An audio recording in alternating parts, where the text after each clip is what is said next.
This is the truth about Cardano.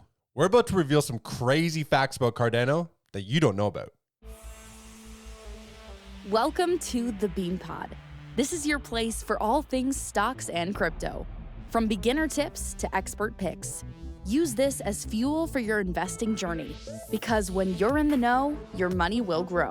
This episode of the Bean Pod is sponsored by KyberSwap. KyberSwap is a DEX and DEX aggregator, which is built to facilitate all your DeFi needs in one single platform. Fast, cheap, and safe. User experience is KyberSwap's sole focus to make everyone's life better in DeFi. Welcome to the Bean Pod. This is Shane, aka the Jolly Green Investor. And this is Josh, the Nifty Investor. Today, we're going to be revealing the truth about Cardano.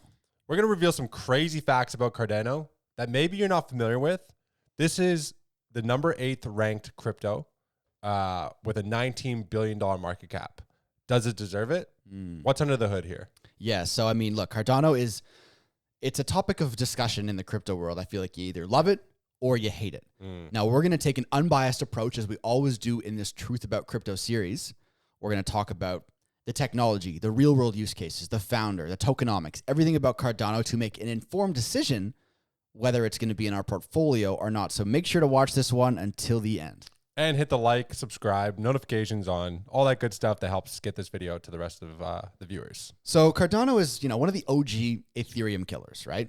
It's a proof of stake, Gen 2, Gen 3 blockchain. Proof of stake being the more sustainable and scalable version of the original Bitcoin technology. But here's the thing about Cardano, and we have to address it first, is while you said it has a large market cap, it maybe hasn't seen the adoption. Right. That's the first thing you always hear about. So while we're not going to talk about why that's the case first, I feel like, do you agree that that's kind of like the hit or miss? Like, why is the market cap so large if people aren't ravenously using this for NFTs like Solana or Ethereum? It's interesting, right? I was watching some interviews with Charles before, Charles Hodgkinson, he's the co-founder of Ethereum, who left and then started Cardano to make this everything that Ethereum is now trying to become, a proof of stake blockchain where Ethereum was proof of work in the past. But it's interesting, right? Like, right now in crypto, there's not a ton of users per se. Like, we're not seeing real world adoption from a crypto perspective. We're seeing a lot of hype-based plays. When Facebook announced that they're going to change their name to Meta and enter the metaverse, all the metaverse tokens ripped, right? There's not a lot of sexiness with Cardano to be driving the price. So it's interesting. I think it's a long-term perspective. Right. If you understand Charles and the way he thinks about it, he's like, because his approach is, look, 90% of people are not using crypto yet. They're still a long way off before we see mass adoption. So we're going to take our sweet time and we're going to make sure that everything is correct. Right. So I think people are almost looking for the long-term vision of what Cardano can and will be. You're not seeing any hacks. There isn't a ton of, fancy apps that, we can allude to right now. I can't just say, oh, this is built on it like a pancake swap for Binance, right? Or BSC. So there's not a ton of hype that's kind of driving that price. But again, I think what has caused this large market cap is the fact that people are looking to the future. Right. So it's not necessarily a bad thing, but I think it's something that makes us. That's why we chose to do this episode, because it's a very topical crypto project, a blockchain you hear about a lot. There's a lot of debate going around. So let's jump into the actual project and talk about what it does. So first thing that jumps out is basically what you said. The reason it's been going so slow is because, and this is what they claim, the first blockchain founded on peer-reviewed research and developed through evidence-based models. That is Cardano. So they're taking the slow and steady approach, not deploying anything before it hasn't been peer-reviewed, before it hasn't been proven by evidence-based models, right? So they're not building things and throwing them out there and having them get hacked and go down like Solana. That's what they would argue, right? It's like, okay, we are reviewing these things, peer-reviewed, using models, making sure it's good before we actually roll it out to users. So that's kind of one of the things that jumps out at me, and that's different than Cardano about a lot of the other projects. Absolutely. And listening to him speak, I can kind of see where the frustration comes in, because a lot of these crypto prices will run and it's purely based off of momentum and hype.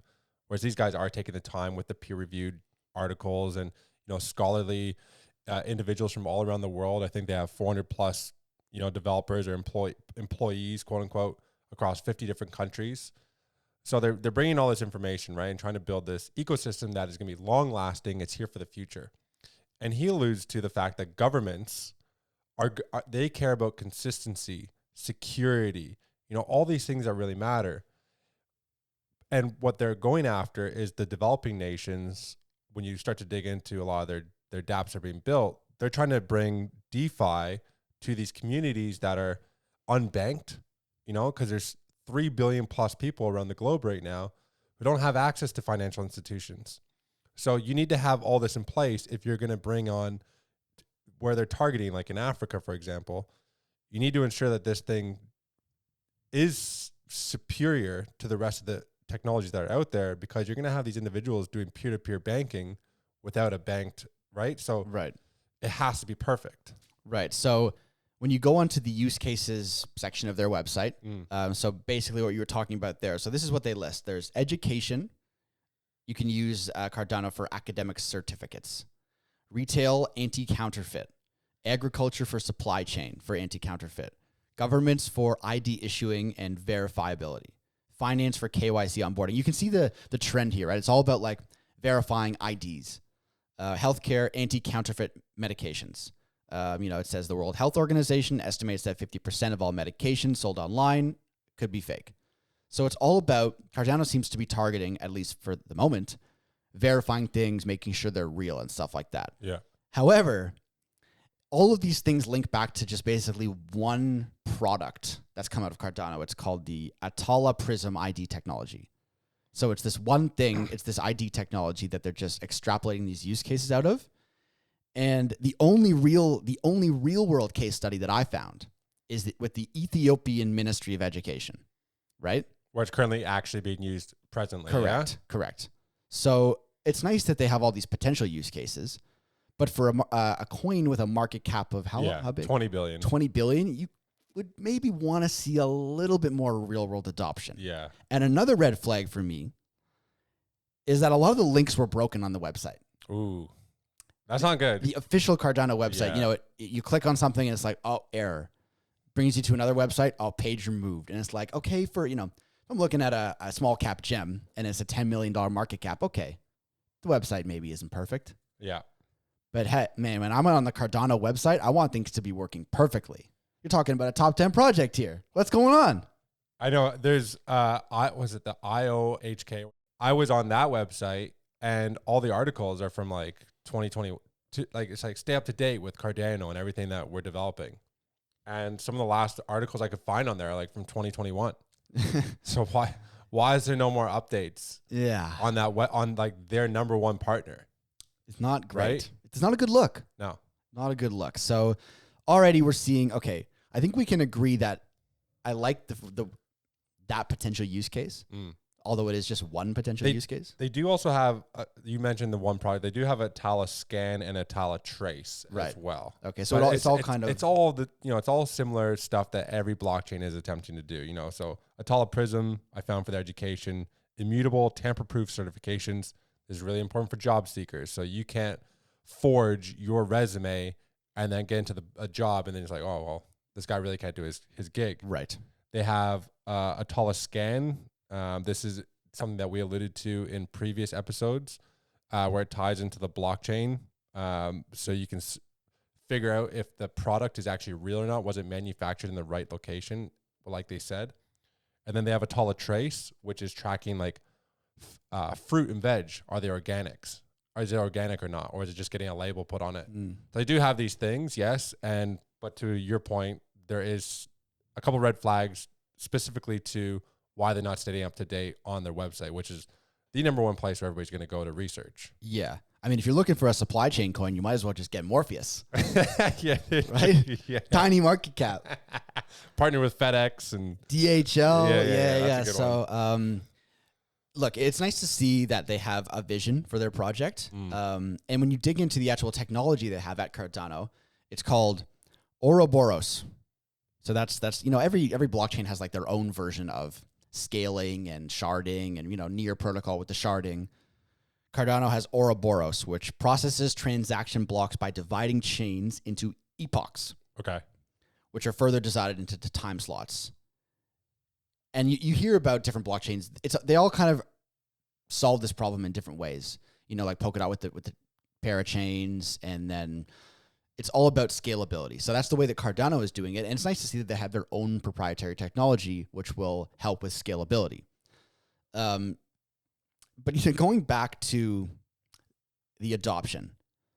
So if you go into DApp Radar, it shows all the different dApps on every main ecosystem and how many users there are. It's been making news. I'm not sure if you saw the Decentraland thing. Yeah, it had like 40, eight members or 40 users or something. Yeah. So I was on there the other day, and I saw that there's 2 dApps on Cardano that have over 100 active users. Right. That's not great. So JPEG Store, which is the main Cardano NFT marketplace, has that's their top dApp. Right. 4,000 active users compared to OpenSea, which has 20K, and Magic Eden for Solana, which has 36K. And then MinSwap, which is the Cardano DEX, has 1,000 active users. Uniswap 20K, Radium 5K. Right. So it's obviously well behind. And you have layer ones with a lot smaller market caps, like Avalanche, Cosmos, and Algorand, which have dApps that have a lot more active users on their main applications than the Cardano ones. So again, for me, it's just like, okay, why is the market cap so big if there's no one using this? Right. And I get the slow play. I get that. But what are people are just betting on, the ideas? Execution in business is the hardest thing. It's nice to have ideas, but the market cap is so big. It should be, you're saying like, it should be like, we have Hedera Hashgraph, for example, sitting at a $1.5 billion market cap, whereas this one is 10 times Hedera's market cap, which is insane because, Hedera is currently working with LG, Boeing, Google Cloud, et cetera, right? So there's a lot more going on. It's interesting. Hedera is actually a decent parallel to Cardano, not in market cap because it's 10 times, 20 times less. But there aren't many users on Hedera either because they haven't actually launched their products. That's right. But I think the market cap reflects that. Whereas the problem for me with Cardano is that the market cap doesn't reflect the fact that Cardano has not gotten that adoption yet. And I get it. You believe in the founder and you believe in the technology and all, the Ethiopian Ministry of Education case study. That's great. Don't get me wrong. But I'm having a hard time getting over that fact that, yes, I see the technology, but the market cap to me just doesn't line up. Yeah. So let's dig into this further. Maybe there's more into it. Well, the reason we're bringing this up too is because one of our listeners and anybody who gets involved in crypto is typically trying to make money on their investments. The reason Shane is bringing this up right now in terms of the market cap is typically a lower market cap.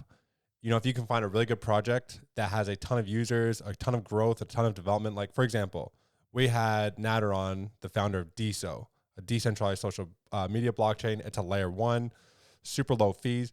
They're onboarding like 6,000 to 10,000 people a month, daily active users every single month. Like they're starting to have millions of people on this platform.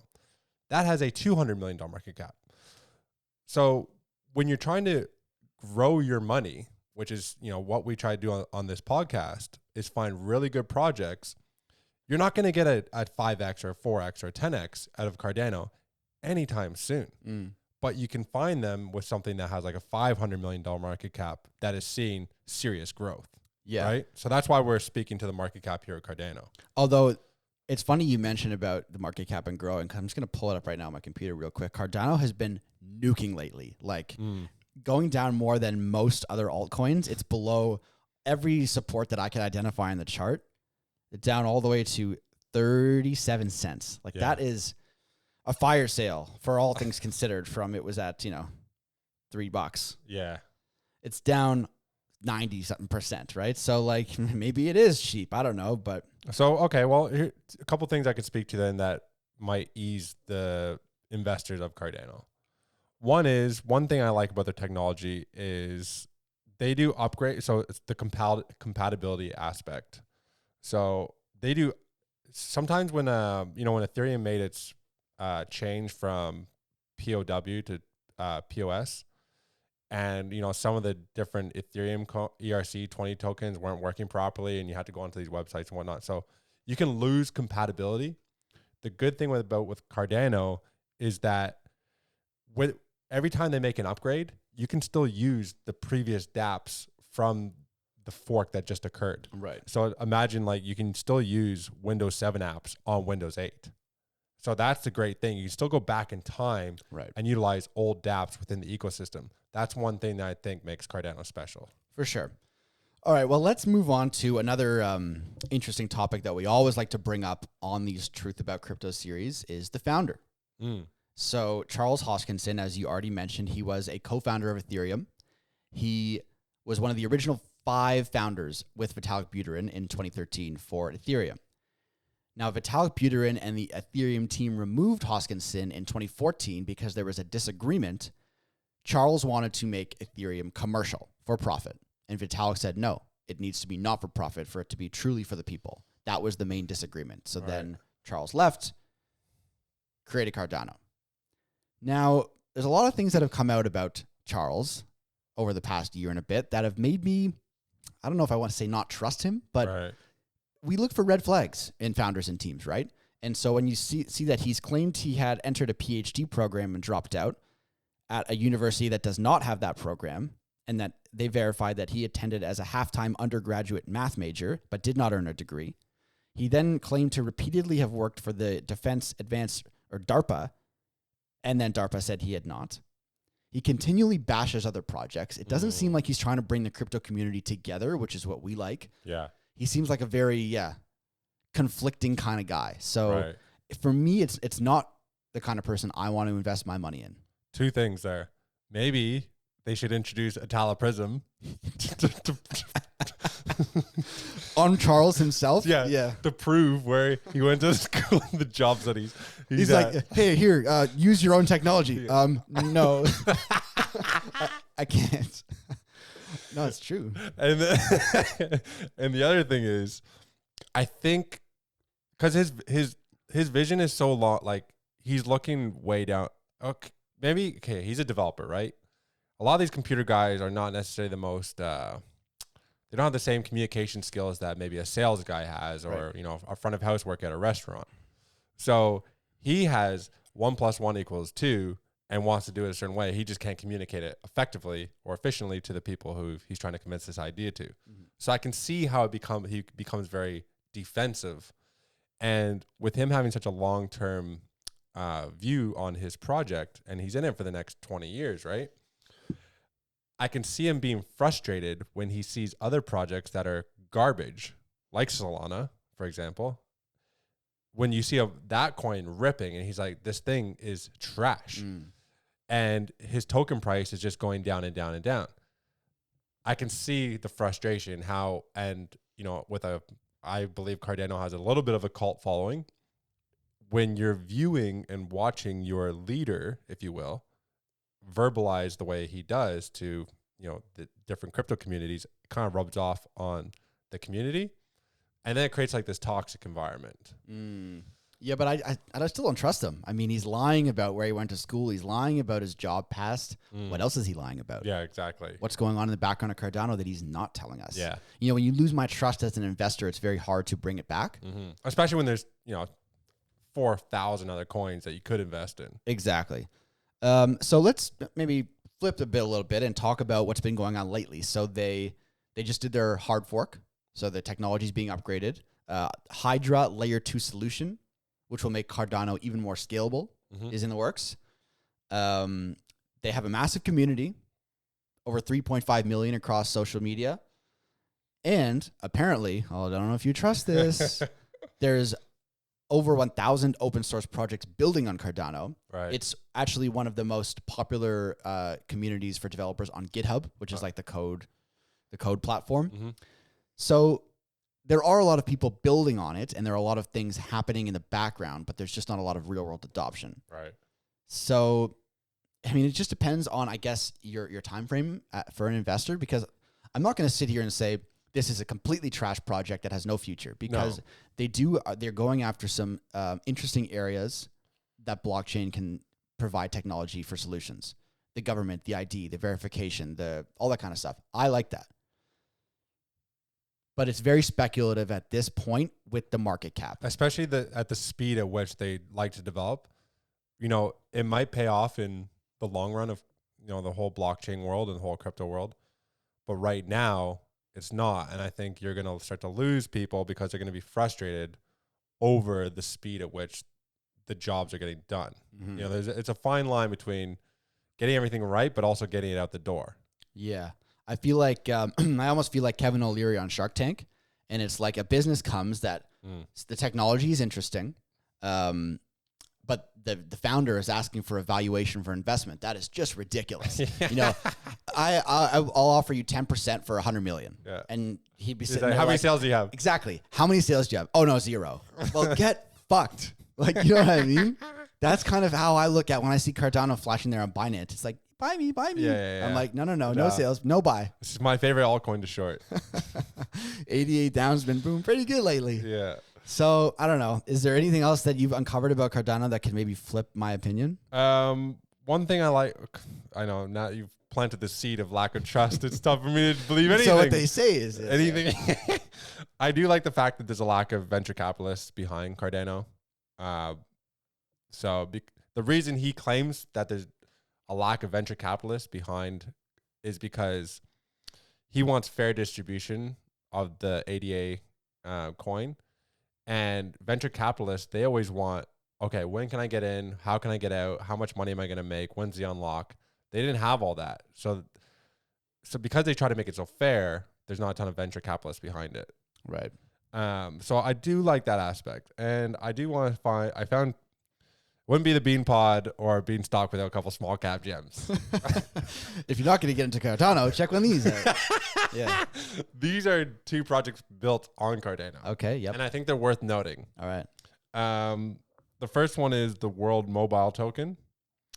Basically, it's trying to connect 3 billion unconnected individuals over in the developing nations. It's like be like a peer-to-peer transfer. Maybe think of it like a telcoin, if you will. Okay. So you can connect to these things called air nodes. So you're creating like a telecommunication services amongst all the individuals. I guess like an Internet of Things in a way. And the other one, which is kind of cool, is I might pronounce this wrong. It's Revuto. Revuto. Right. It's a subscription management. So it's pretty neat. So as long as you own one of the NFTs, Revuto will pay for your subscriptions for Spotify, Netflix, stuff like that. That is pretty neat. Yeah. So I'm like, all you gotta do is hold this NFT. They pay for your subscriptions. And the neat thing is it's all because my Visa card got hacked the other day. So I couldn't use my Visa card for like 5 days or something like that. And I started to get all these emails about your subscription. I'm like, fuck, right. I forgot I even had that thing. With this, you have all your subscriptions in one place and you kind of just click a little box and like cancels it, adds it. Like, so it keeps everything in one spot, but also by holding the NFT, you can pay your subscription. So cool. I thought that was kind of neat. So 2 little projects I would check out. For sure. So in conclusion, I think the red flags in the Cardano ecosystem, the founder, their lack of execution, you know, in business, in anything, execution is the hardest thing. You can make plans and technology and potential real world use cases. You can pull those out of for thin air. But when it comes to execution, I'm not sold on Cardano. The market cap is too big for me.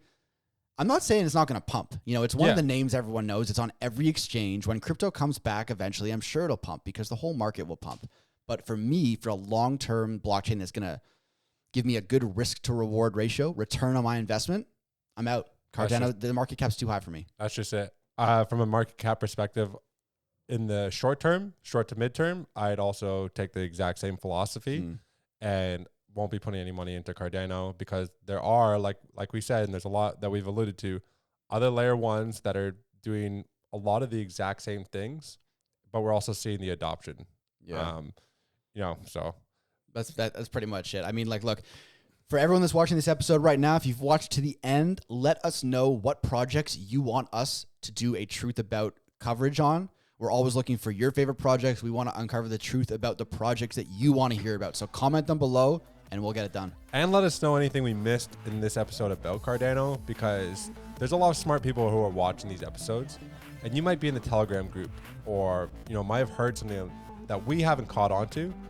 And we like to keep educating ourselves as well. And you guys are filled with a ton of information. So let us know in the comments as well.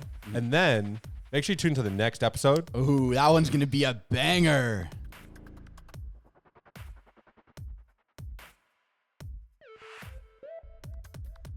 All views expressed by speakers on the BeanPod are solely their opinions. You should not treat any opinion expressed on the BeanPod as a specific inducement to make a particular investment or follow a specific strategy, but only as an expression of their opinion.